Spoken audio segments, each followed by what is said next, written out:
Okay, so we've just finished reviewing the harmonic oscillator.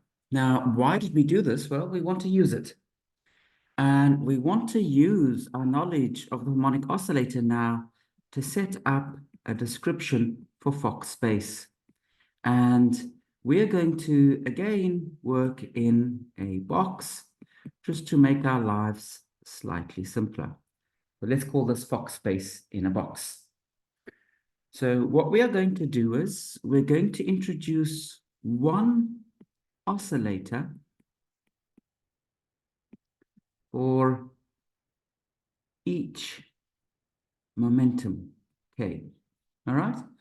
And each oscillator will have a creation and an annihilation operator. So an AK dagger and an AK. Now, if we want to specify these operators, as usual, we need an equation, okay? We always define things by equations. So we need an equation to tell us what A is and what a dagger is.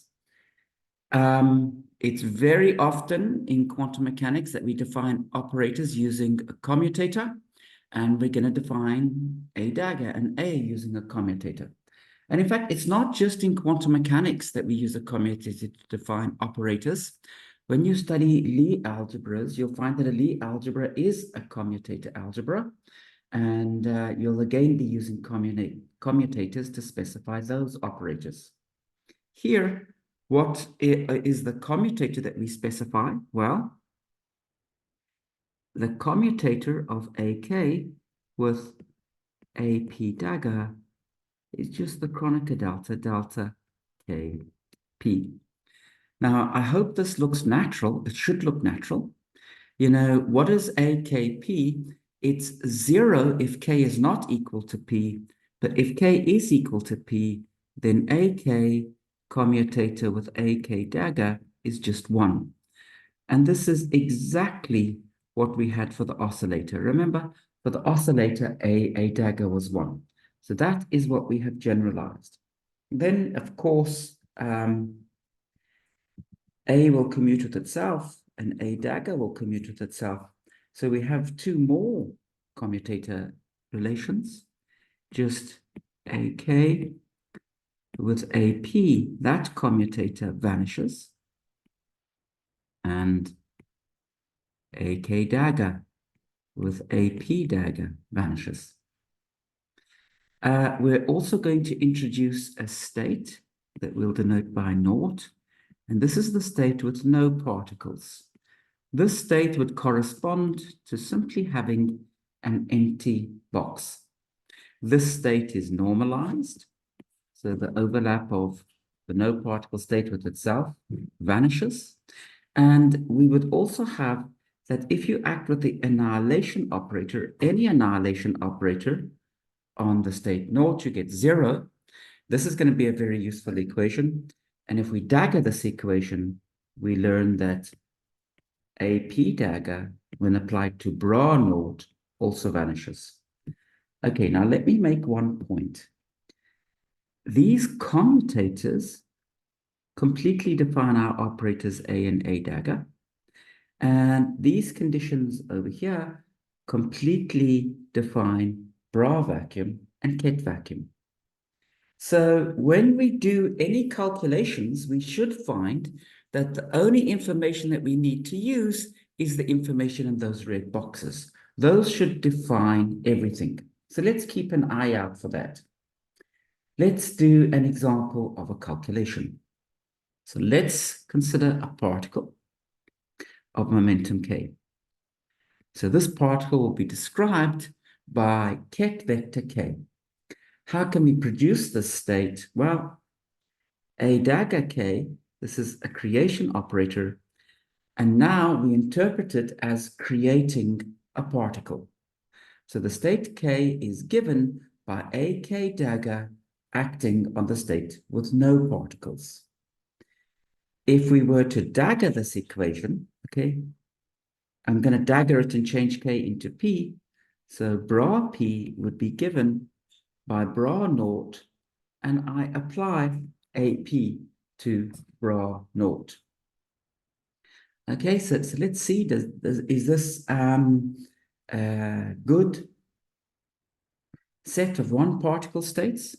Well, we could calculate the overlap of state P with state K. And what is this equal to? Well, it will be bra naught AP AK dagger ket naught. And I would like to now actually evaluate this matrix element. So the first thing that I'm going to do, I'm going to rewrite this by adding to it another term. This new term is going to be negative, and it is given by AK dagger AP, and then I've got ket naught. Now, why am I allowed to just add a term like this? Well, this is the extra term that I've added, and I claim that that extra term is equal to 0. Why is it 0? Well, A acting on ket naught vanishes, and also A dagger acting on bra naught vanishes. So it's quite clear that this extra term that I've added is 0, and I haven't changed my expression at all. Now, you might ask, why did we add this extra term? Well, the reason why we added this extra term is that you can see the expression now in the round brackets is nothing but the commutator of AP with AK dagger, and we know what that is. That's just the Kronecker delta function, so it's a number. Well, I can take the number out. So I've just got delta KP. Then I will have bra vacuum with ket vacuum, but I know bra vacuum onto ket vacuum is 1, so I'll end up just getting delta KP. So let's make two comments. So first of all, this is indeed the answer that we expected for the inner product of a particle state K and a particle state P. It's 0 unless the two particles have the same momenta, in which case it's 1. The second thing I want you to notice is we in fact used only things that were inside the red boxes to do this calculation. So exactly as I said, all of the data that we need is inside those red boxes, and this will be true for any calculation that we want to do. Great. So the one particle case worked out very nicely. Now let's take a look at a two-particle state. So let's look at a state which is K1, K2. We studied this state when we studied the occupation number representation. Here, it will be given by A dagger K1 and then A dagger K2 acting on the vacuum. Now, one of the things that we do know, so look at the first red box again, is that A dagger commutes with A dagger. And that means that this is also equal to A K2 dagger, A K1 dagger acting on naught. Okay, I've just used the fact that A dagger commutes with A dagger. But this is equal to K2, comma, K1. Now, if you remember, we had this identity when we were studying the occupation number representation, and we said that it was here because of boson statistics. So we could swap the two particles, and it didn't change the state. And we said that was a consequence of boson statistics. So here we see that boson statistics is actually put in through the commutator. That commutator of A dagger with A dagger being equal to 0 is what we use to prove the statement, and that's equivalent to the statement of bosonic statistics. Very good. Okay, we'll continue in a minute.